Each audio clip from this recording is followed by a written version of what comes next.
Hello. So welcome to my video today, and I am making a video about the dimensions.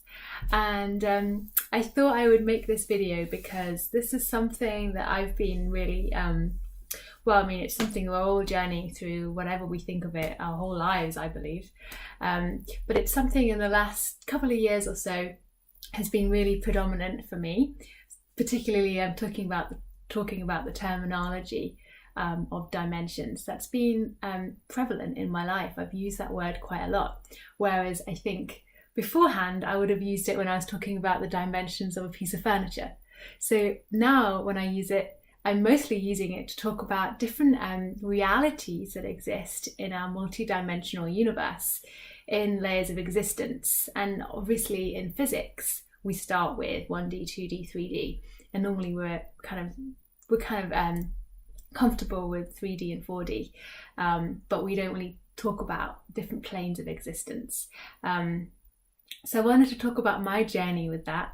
My previous, in my past experiences, I'm saying so much until I'm like learning to make videos. Nevertheless, I will go on.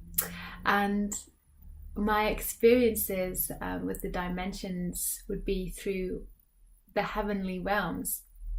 And I had a lot of engagements with God, with angels, particularly with Jesus, through I'm using a lot because it's quite hard to find the words to really talk about the dimensions, because we have our dimensions here, our physical bodies, which is 3D.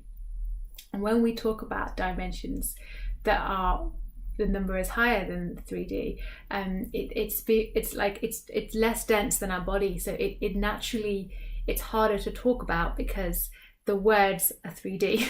So it's like my words are coming to you through a tangible computer, so I find it quite hard to find words to talk about it, so I tend to paint pictures and images.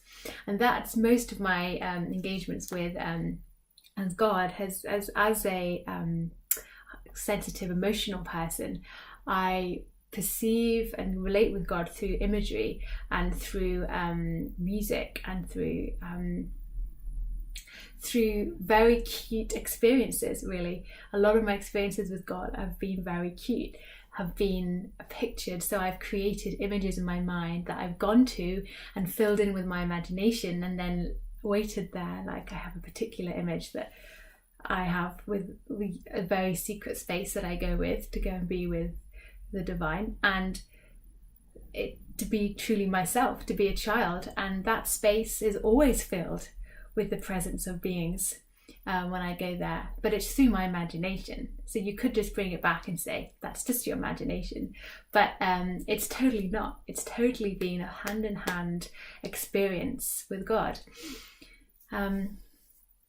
So what I wanted to say from that is that I believe, as we look in the kind of physics of things, is a dimension. So when we say, particularly from my times of being in the church, we talk about our relationship with God and our experiences with God, but we don't really talk about it in terms of, oh, that's actually a place. We'll believe that God is the Father and holds us and loves us, and that Jesus and the angels are our friends, but we don't tend to talk about it as a place. It's sort of a bit beyond. It's like heaven, I will deal with it like later. So for me, I started to get into real interest with, I actually want to know this tangible, maybe tangible isn't the right word, but this real place, but I want to know it in its form. Like I want to connect and go into it. I want to see what that is like to be involved there. And so I started to connect with people who were, what they would say, engaging in heaven and stepping in. They'd use the terminology, we're stepping in, and I used to find that really bizarre, to go and meet with our community who exist in this a dimension which is outside of the human body.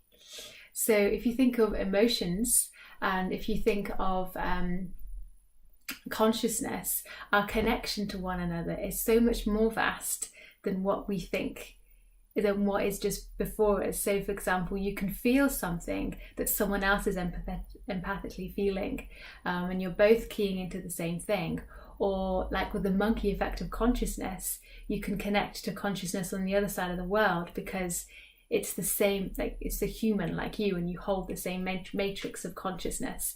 So it's like that in a sense, that with the World Wide Web, we can connect to it anywhere as long as there's Wi-Fi. It's the same with the dimensions. They are everywhere, but like the energy in physics, it's not like this, like our bodies are. It's just alternative and real. And that's the thing.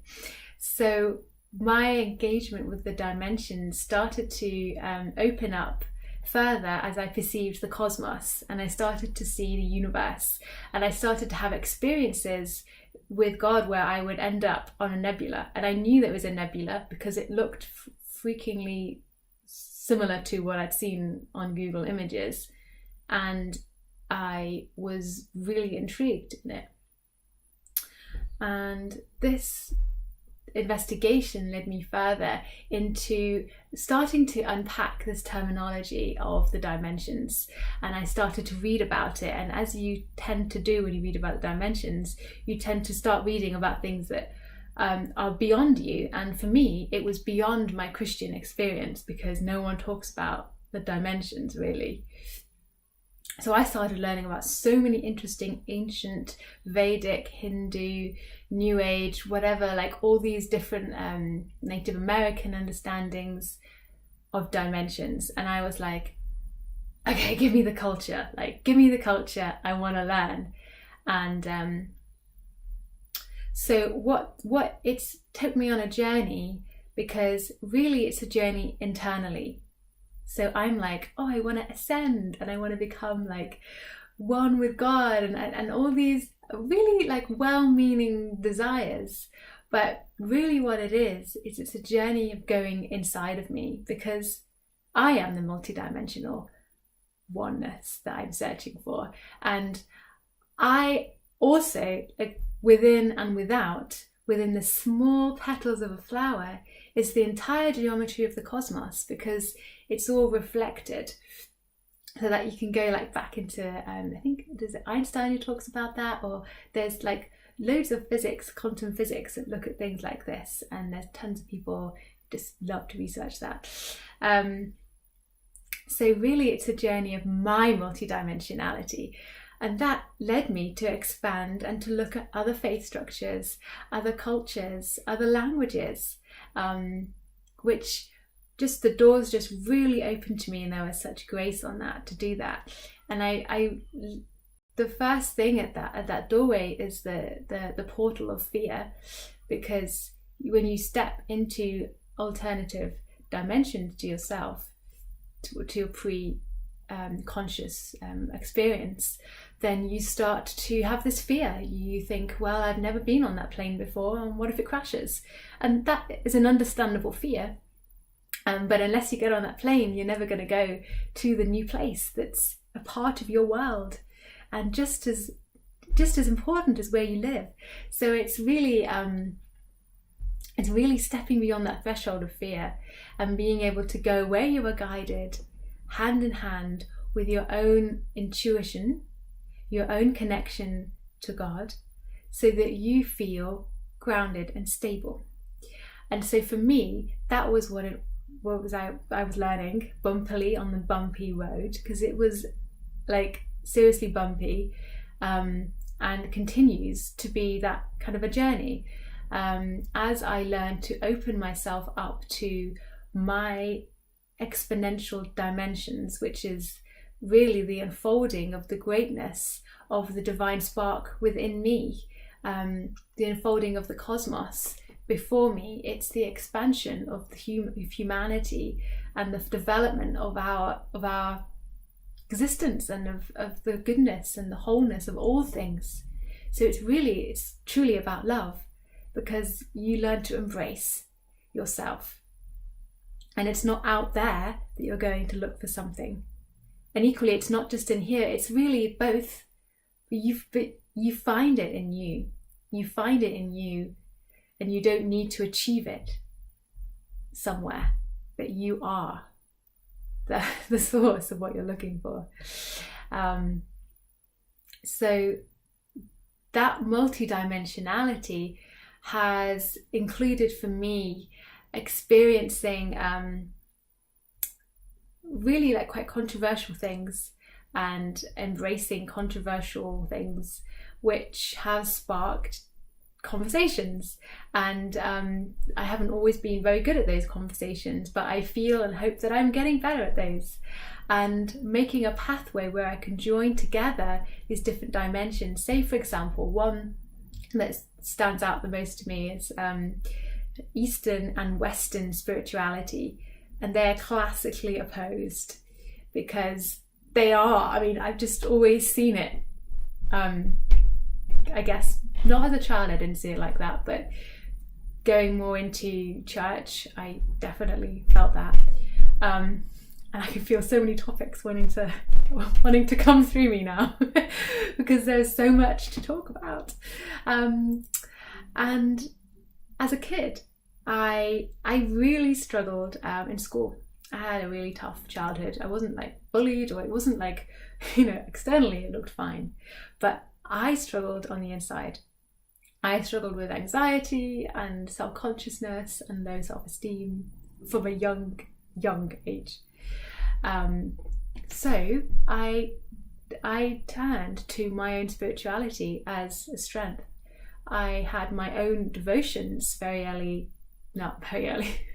For me, sunrise time in the morning, I'd often get up and I'd have spiritual devotions, and that would either involve reading the Bible or reading some kind of reading notes to accompany it.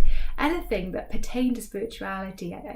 For me, I wasn't categorizing anything. I just took what I could get in, the countryside where I lived, in the middle of England. There's just whatever there is. Okay, give it to me. And I was also really into yoga.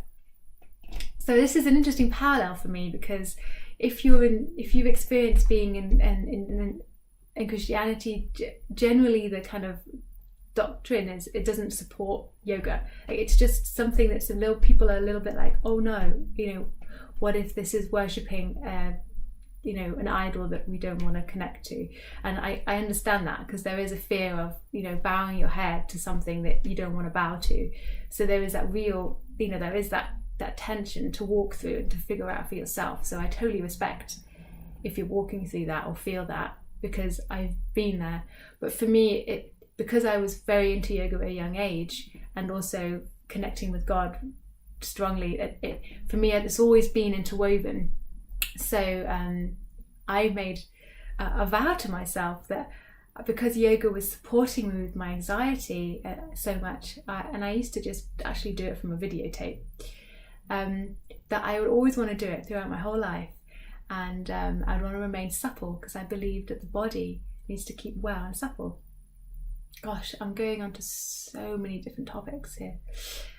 Reeling it back in. So what that has helped me to know now is that as I am coming kind of back round into this space where I'm actually practicing yoga every day now, because I'm doing a yoga teacher training. Can you believe it? So this is a really interesting connection between the Vedic, yogic, Eastern mysticism, I would say, because for me it's mysticism. It's not coming into another religion or anything like that. It's really transcendent mysticism, which is where you see the structures, but you also see beyond it, and you see your connection with God, which is, it's not categorized or it's not kept within something. It's really it's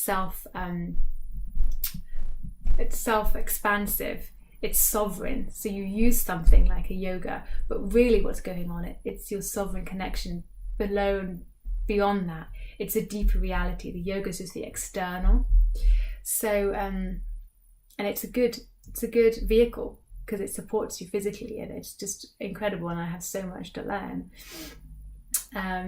But so walking that narrow way where I'm interweaving what seems like the forgotten Eastern understanding and the Western perceptions, and learning that